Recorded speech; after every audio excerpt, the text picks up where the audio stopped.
Okay, sorry about that. I had a phone call that I had to attend to, and it disconnected the video. So I'm sorry about that. I'll continue with the story. It will be 2 videos today. Sorry, guys. Technology and me, not really good friends.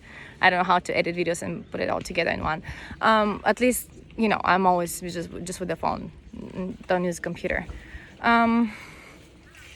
Anyway, so that lady, she was really small and really skinny and super nice. I remember her making good meals to her boys and make sure everything is there nice and tidy. And she was pretty much most of the time with them. And the husband would be drinking with friends, neighbors downstairs somewhere. I don't know. Like I don't remember him much sober. And that made me really sad, because that's the example he sets for his 2 boys. I think I might be wrong, but I think the older one turned to be like that. Like he went into drugs too, and I don't know. What I'm saying is, like, yeah, men out there set a really good example for their boys. That's how it is.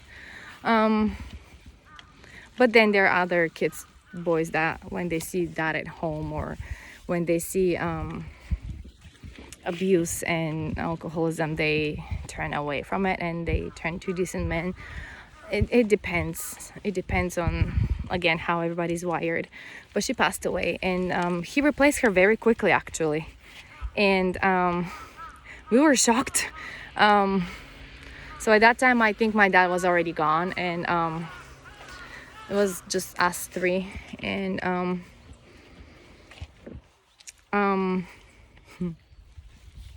that lady, the new one, how she wanted to become friends with my mom was really funny.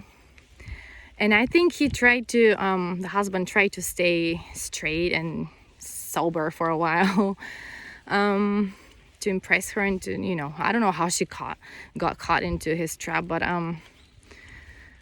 she came to our door, and she was like, "Excuse me," because my mom is a dentist, so she's like a doctor. And she would call her, "Doctor so-and-so, could I borrow like a spoon or 2 of sugar, because I happen not to have it home?" And my mom would be like, yeah, sure. So eventually she always like came to want something, and my mom was like, okay. So she would invite her for coffees out there. So at first my mom just went by herself, and she left her at home for whatever reason. But then we started to tag along too, and I noticed the boys, when we were playing with them, they would say something really mean about their birth mom, who is already deceased at that time. And I was like, well, that's funny. So I was like asking my mom, Mom, why do they hate their mom? Like, why? And because that new lady, I don't think she had little kids. Maybe she had like a grown-up son. I don't remember anymore her deal, but she didn't have other kids to come into the family with. So she would take care of those too. And she was trying in front of us, at least, to be really nice to them. So I was like, wow, that's really great.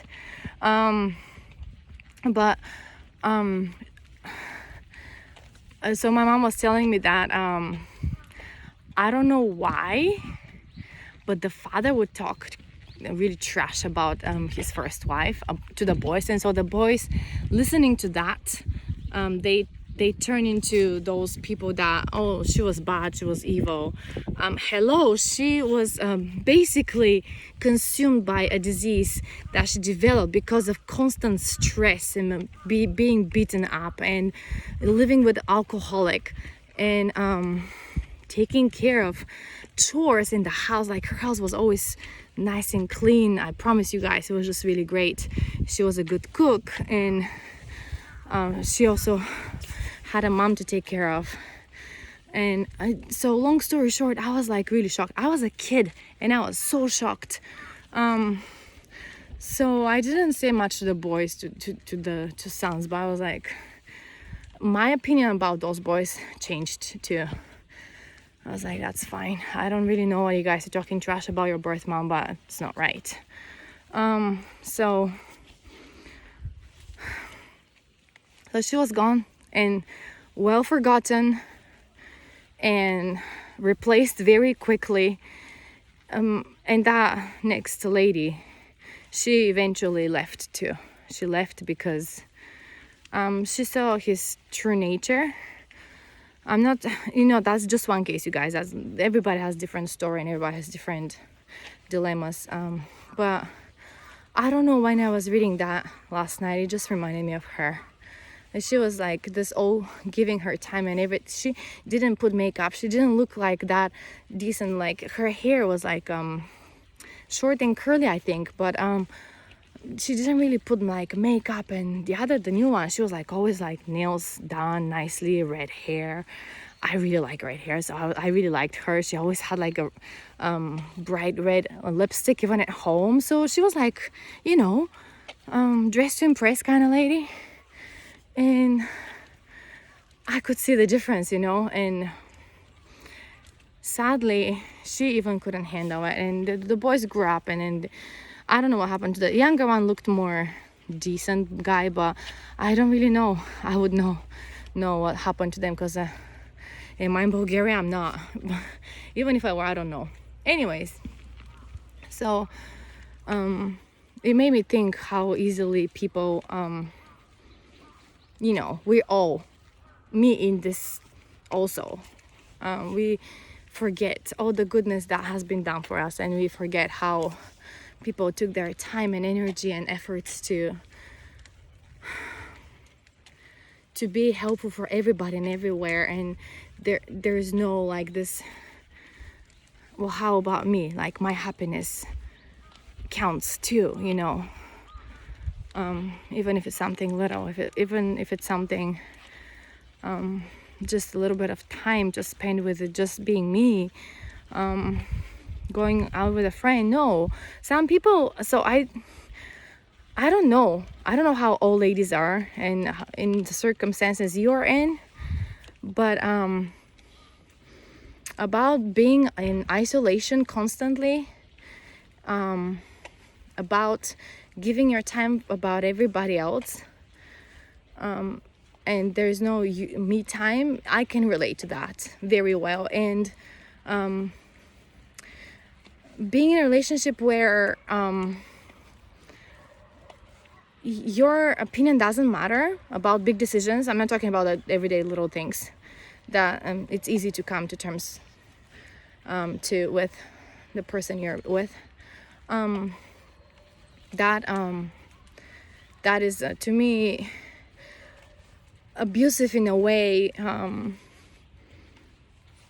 like feeling like trapped and there's no way out of it. That's not okay. That's very wrong. No matter how good deeds you try to do and be and say, and how much you try probably to help, to impress, that doesn't work like that. If there is big decisions that you have to take together, like in that situation with that lady, was he knew that he had to stop drinking. He promised so many times that he would, he must, but he didn't. He couldn't. He put his drinking, his alcohol before his wife and his family. So ultimately that choice ruined the whole family and the loss of his wife.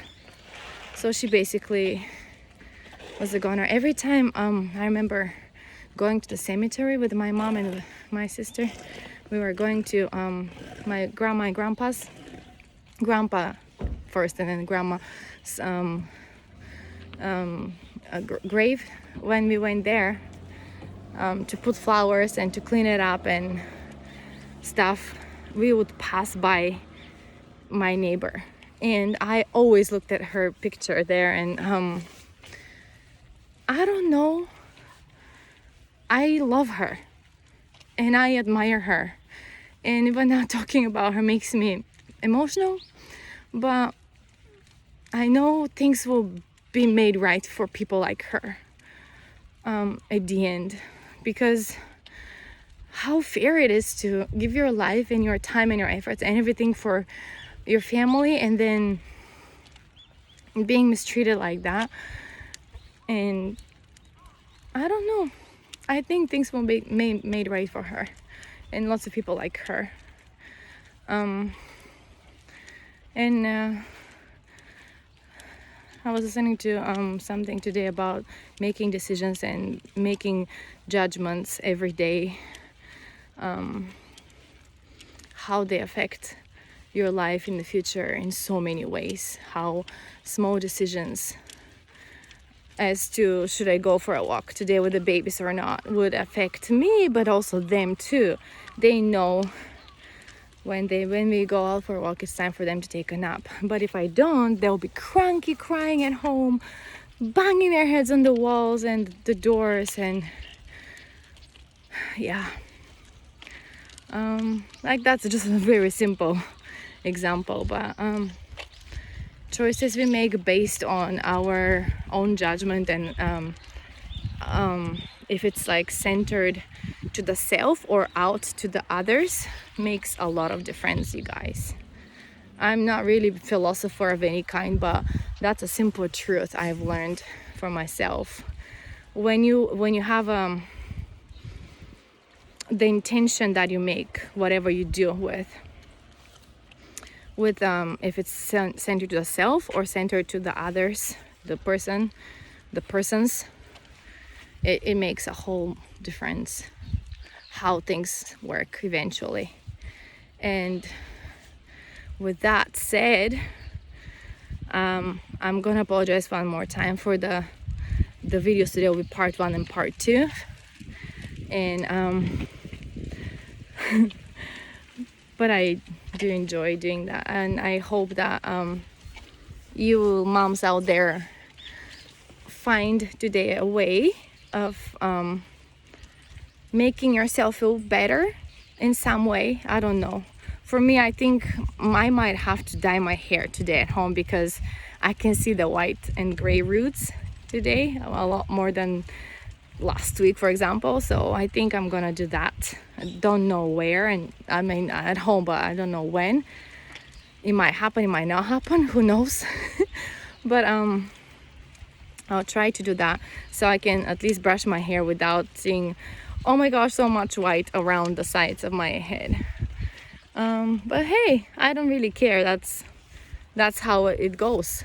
You get white hair eventually, you get weaker muscles eventually, your feet start hurting randomly, you don't even know why. Yeah, things happen. We don't get any younger with every day in our lives. But as a mom who gives you all her time and effort and energy towards the little ones, especially the little ones, those of you who have little ones, do something for yourself, like go get yourself something nice today, or make yourself a cup of hot chocolate, and that's my favorite thing in the world, and enjoy your me time. I did that in this way, like I'm just venting right now. That makes me feel better because there's nobody, and there is my sister to listen to me and my wants and wishes, but but other than that, I also talk to all of you guys moms out there, and I appreciate the comments of who are not like pornographic websites, by the way, that people try to push into my links, and I just block everything right away because I can't be bothered. But yeah, I appreciate all the hard work of all moms out there, the job that is non-paid 24/7, 365 days a year. Yeah, I bow to you all, and all the time and the effort you spend and give so that this world can keep going. Okay, I'll talk to you later. Bye.